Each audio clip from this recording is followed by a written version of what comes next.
చూడండి ఒకసారి product of వెక్టార్స్లో 4 marks question అమ్మ ఇది. Prove that the smaller angle theta between any two diagonals of a cube is given by cos theta equals to 1/3. ఇక్కడ క్వశ్చన్లో ఏమడుగుతున్నాడంటే క్యూబ్లో 2 diagonals మధ్య మనము angle find చేస్తే అది 1/3 రావాలి అంటున్నాడు. సరేనా? డయాగ్రామ్ చాలా జాగ్రత్తగా గమనించామమ్మా. దీని ఆన్సర్ మొత్తం డయాగ్రామ్లోనే ఉంటుంది. డయాగ్రామ్ ఫస్ట్ ఇలా డ్రా చేసుకున్న తర్వాత మనము ఎక్స్ యాక్సిస్ మీద ఐ, వై యాక్సిస్ మీద జే, జెడ్ యాక్సిస్ మీద కే తీసుకున్న తర్వాత ఇలా మీ ఇష్టం ఓఏబిసి ఈ ఎల్ఎంఎన్పి నేను రాసుకున్నాను కదా, మీరు ఏ ఆర్డర్లో రాసుకోవచ్చు, అది మీ ఇష్టం. అది జస్ట్ ఇది ఫిగర్ అర్థం చేసుకోండి.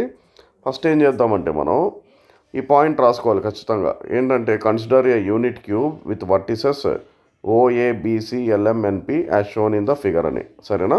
ఏంటంటే ఇది ఎందుకు రాసుకున్నామంటే ఏది ఎక్కడ తీసుకున్నాం అనే దానికోసం రాసుకున్నాం వర్టిసెస్లో. ఓకేనా? క్యూబ్లో. నెక్స్ట్ తర్వాత ఏం చేయాలంటే in the direction of X యాక్సిస్లో ఐ తీసుకోవాలి మనం, in the direction of Y యాక్సిస్లో జే తీసుకోవాలి మనం. In the direction of Y యాక్సిస్లో జే తీసుకున్నాము, in the direction of Z యాక్సిస్లో కే తీసుకున్నాము. సో నెక్స్ట్ అప్పుడు ఏం చేయాలంటే ఆరిజిన్ నుంచి ఏకి ఎక్స్ యాక్సిస్ మీద ఏ డైరెక్షన్లో తీసుకున్నాము, ఐ డైరెక్షన్లో తీసుకున్నాము కదా, అది రాసుకోవాలమ్మా. నెక్స్ట్ ఓబి వచ్చాక జే డైరెక్షను, ఓసి వచ్చాక కే డైరెక్షన్లో తీసుకున్నాము. ఇప్పుడు డయాగ్నల్స్ కన్సిడర్ చేసుకోవాలి. ఒక 2 డయాగ్నల్స్ తీసుకుందాం మనం ఇప్పుడు. Consider 2 diagonals. ఇప్పుడు 2 డయాగ్నల్స్ ఏంటి? ఓపీ ఒక డయాగ్నల్గా తీసుకుంటాను నేను, అక్కడ డ్రా చేస్తున్నాను చూడండి మీకు అర్థం కావడానికి.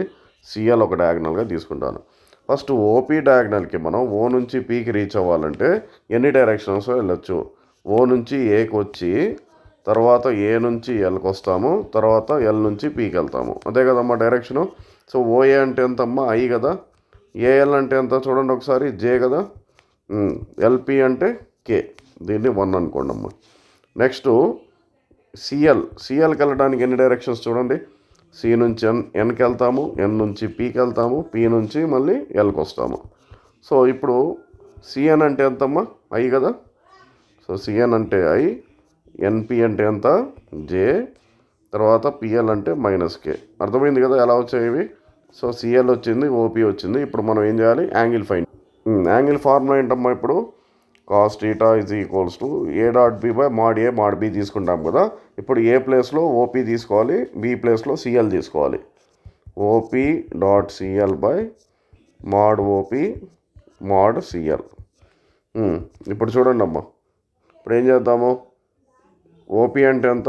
I plus j plus k dot CL అంటే i plus j minus k. తర్వాత మాడ్ అంటే మాడ్ ఓపీ అంటే రూట్ ఓవర్ ఎక్స్ అదే i square coefficient, j square coefficient, k square coefficients రాసుకోవాలి ఇక్కడ మనం. ఇప్పుడు 1 square plus 1 square plus -1 whole square. ఇక్కడ కూడా అంతే అమ్మా, సేమ్ మాడ్ కదా. 1 square plus 1 square -1 whole square, మధ్యలో ప్లస్. ఇప్పుడు డాట్ ప్రోడక్ట్ చేస్తే ఐకి ఐకి, జేకి జేకి, కేకి కేకే ఉండేవాళ్ళు రిలేషను. So 1 × 1 plus 1 × 1 plus 1 × -1. ఇక్కడ √3 × √3. ఇప్పుడు పైన ఏముంది చూడమ్మా ఒకసారి. 1 + 1 న్యూమరేటర్లో ఇక్కడ వచ్చి √9 అవుతుంది. సో ఈజ్ ఈక్వల్స్ టు 1/√9 వచ్చేంత 3 కదా. So cos theta that implies cos theta is equals to ఎంతమ్మా? 1/3. అర్థమైంది కదమ్మా. లైక్ అండ్ షేర్, సబ్స్క్రైబ్ చేయండి అమ్మా ప్లీజ్.